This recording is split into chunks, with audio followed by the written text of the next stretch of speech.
Hello guys, today I'm going to show you how you can send diamonds to someone in Mobile Legends. So this option or feature is not available for everyone. So you can only send to those people that stream their games. Only the streamers can you send diamonds.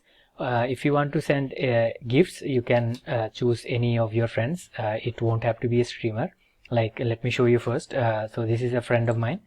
So after you click on that profile, you see this gift icon. Press on that, and here you will see gifts that you can buy from diamonds, and you can send them. Also, you will see the receipt here as well, receipt bar as well, tab as well.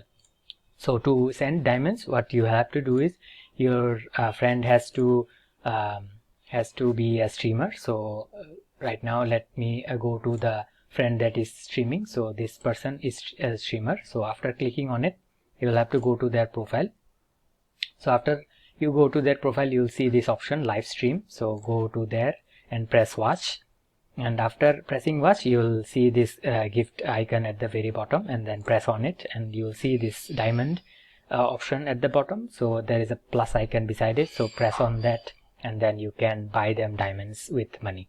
So this is how you can send diamonds to your friends in Mobile Legends. That was all for today, guys. Thank you for watching. Take care. Bye bye.